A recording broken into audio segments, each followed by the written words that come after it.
Hey guys, good morning. It's Friday, and I want to talk today about the whole situation over there in France with the lunatics that went into the newspaper and killed 12 people.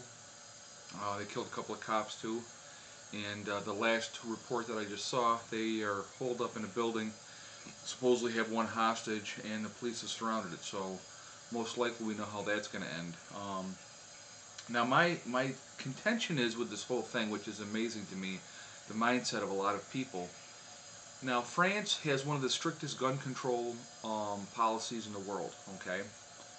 So what it comes down to at that point, what gun control basically does, it puts the citizen in a situation where they're no longer able to defend themselves.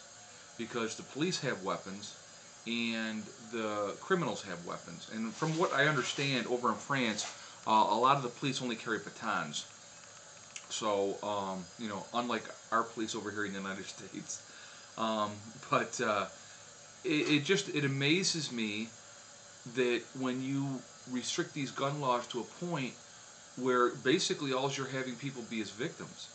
I mean, it's been proven over and over and over again. If the average citizens have guns and have access to guns and open carry and are able to defend themselves, crime is less. Because as a criminal, if you're going to break into somebody's house and you know for a fact that they're unarmed, you have no fear. But if you know that they're armed and everybody's armed, you're not going to have that fearlessness of going into their home. I believe it's Sweden. Everybody's armed because they have a very small army and stuff like that. So everybody is armed. Well, they have one of the lowest crime rates in the world. Why? Because the criminals know that the people in the houses have weapons and they are able to defend themselves. I mean, it's just the morality of these people that think that, well, if we disarm everybody and make these real strict gun laws, it'll control it. No, it won't. All you do then is you have victims. If the people in that newspaper were able to defend themselves when these lunatics came in, if they had been able, they had been threatened, that they were going to kill them, if they had been allowed to have weapons and carry sidearms, and they would have been able to defend themselves. And guess what? A lot less people would have died. I mean, it's just, it amazes me. Now, and everybody, I'm sure at this point, has seen the video where the police officer was down on the ground and one of them just walked up and shot him in the head. I mean, you have to be able to defend yourselves from lunatics. The average citizen is not breaking the law. So when you make these gun laws so restrictive that it hurts, the only one it hurts is the citizens that are obeying the laws. Because criminals don't care about gun laws. That's what it comes down to, Anyway, I think it's a terrible thing what happened to the families or to those people over there, and I feel for their families.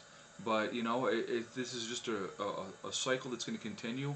And in my mind, do I think that possibly they let this happen to exert more control in the guise of protection for people? It wouldn't shock me, I mean, if they're monitoring these, see, this is what kills me. If you have, I mean, and let's be honest, who is doing a lot of these lunatic crimes lately? Islamic extremists. That's it. I mean, I haven't seen too many white people going on airplanes and blowing up airplanes. I haven't seen too many black people going on airplanes and just blowing up airplanes. I haven't seen very many Puerto Rican people going on airplanes and just blowing up airplanes for the sake of doing it. How many Asian people have you seen going on airplanes and blowing up airplanes? It doesn't happen here in the United States. It's these lunatic extremists that, in the name of Allah, which I think is insanity, they're going to kill people. It's crazy, okay? Let's focus on what we need to focus on, which is the people that are going to be committing these crimes, okay? So that's my rant on that. Again, I feel terrible for the people that lost their lives, but if they had been able to defend themselves carrying legal weapons, they would probably, a lot more of them would still be alive today, Well, we'll see how well it did with them counting on the police to protect them. Crazy. Alright guys, that's my rant on that. Let me know your thoughts. Let me know what you think. I have a feeling that these two gentlemen will not walk out of that factory alive. And if they do, I'll be shocked. So we'll see what happens. Alright, Prepper Nurse 1 out for now.